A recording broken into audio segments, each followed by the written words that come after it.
En plus du tournant vert que je propose aujourd'hui, nous voulons que chaque Canadien puisse disposer d'un ensemble complet de programmes pour les aider à réduire leur empreinte carbone, donc leurs émissions de carbone, dont ils sont responsables.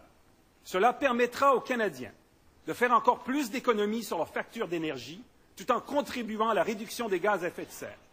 Alors, ça va être annoncé plus en détail durant la campagne. Il faut se garder des choses pour la campagne électorale.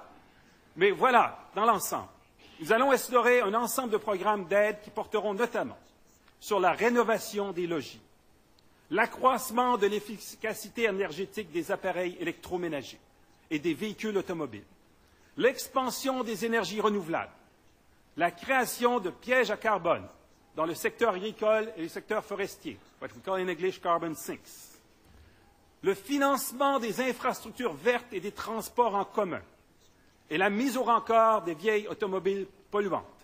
Tout ceci viendra s'ajouter au tournant vert.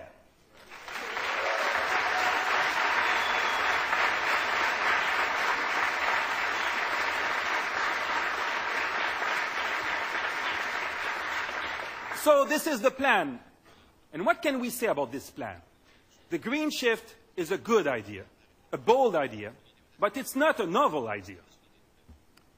It has been implemented in other countries, and British Columbia just initiated it in Canada. In fact, proponents of a green tax shift cover the ideological spectrum. They include the Conference Board of Canada, environmental leader David Suzuki, and the Canadian Council of Chief Executives, to name just a few, but a few. Something special is happening when we see such a coalition develop. And we Liberals want to be leading the charge because we agree that over time, as an appropriate price is put on carbon, emissions will decrease.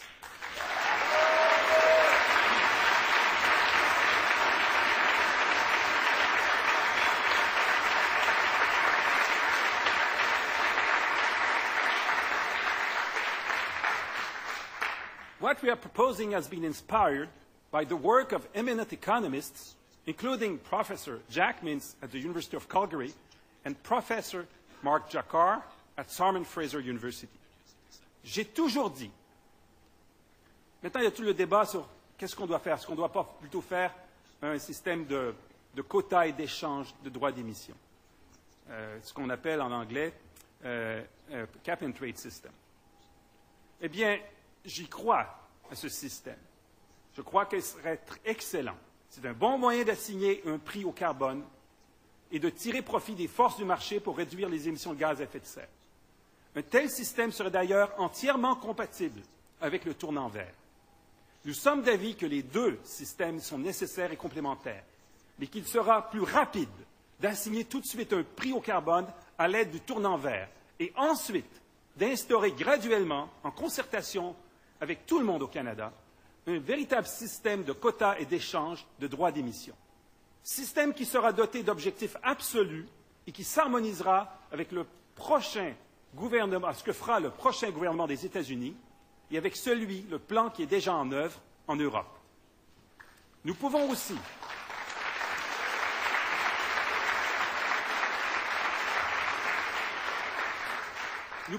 tirer des leçons de l'expérience des autres pays occidentaux en matière d'assignation d'un prix au carbone. En 1990, la Finlande a été le premier pays à mettre en œuvre une taxe sur le carbone. La Suède a fait de même en 1991 et d'autres pays ont suivi par la suite. En Suède, pour prendre un exemple, on estime qu'entre 1991 et 2000, les émissions de dioxyde de carbone ont diminué de 20 à 25 % de plus que si des mesures différentes avaient été adoptées. Nous, les libéraux, prenons très au sérieux le rôle et les obligations internationales du Canada. Nous savons très bien que nous devons tout faire pour nous rapprocher de nos cibles de réduction d'émissions de l'après-Kyoto, c'est-à-dire de nos cibles pour 2020. Pour atteindre ces cibles, il faut commencer par assigner un juste prix au carbone dès maintenant, relever ce prix chaque année, graduellement et de manière prévisible, et aider les particuliers et les entreprises à s'adapter au fil du temps à une économie moins polluante. Il nous faut commencer tout de suite avec, au départ, un prix modeste pour la tonne de dioxyde de carbone pour qu'on s'adapte, mais montant graduellement. C'est la meilleure façon pour le Canada de jouer son rôle de bon citoyen du monde dans la lutte au changement climatique.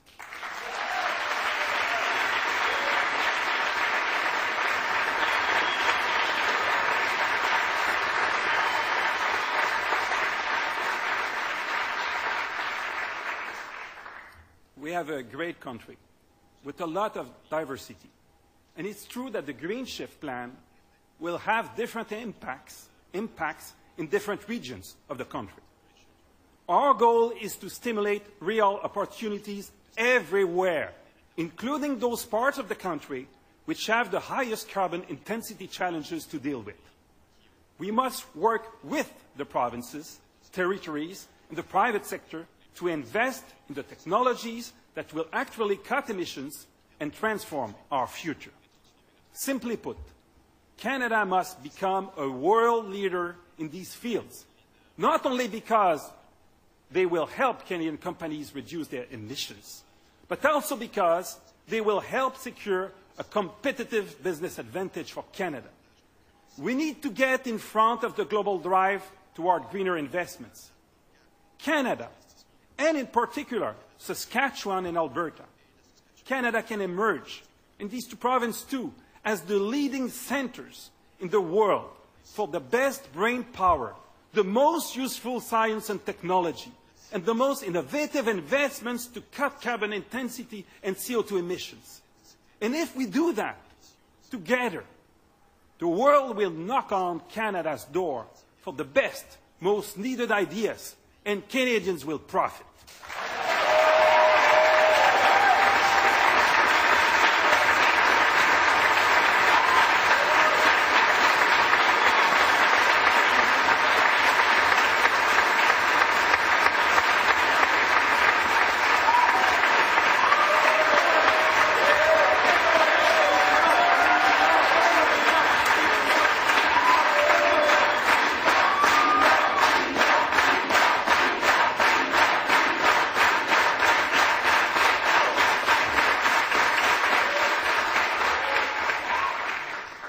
And I know what that means. I was part of a government when we have made a good illustration of how it may work. 10 years ago, the governments of Canada and Saskatchewan shared a vision about the new science and technology needed to maximize Saskatchewan's energy resources while minimizing their environmental impacts. The result was a partnership between Canada and Saskatchewan, the private sector, and academic and research organizations to create a lot of Ralph Goodale's babies. To create the highly successful Petroleum Technology Research Center, the Greenhouse Gas Technology Center, and the International Test Center for CO2 capture. A Liberal government will be a proactive promoter and investor in such opportunities, especially in Saskatchewan and Alberta, to transform the future.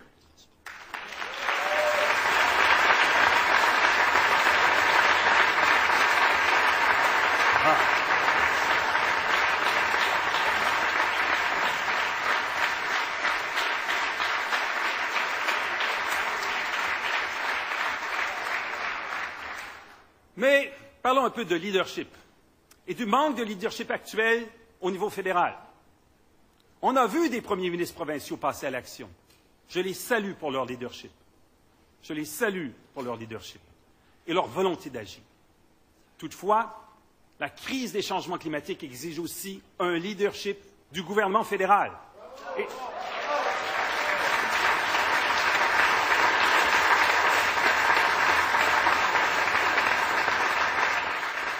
Et c'est ce que je veux offrir, c'est ce que nous, libéraux, allons offrir.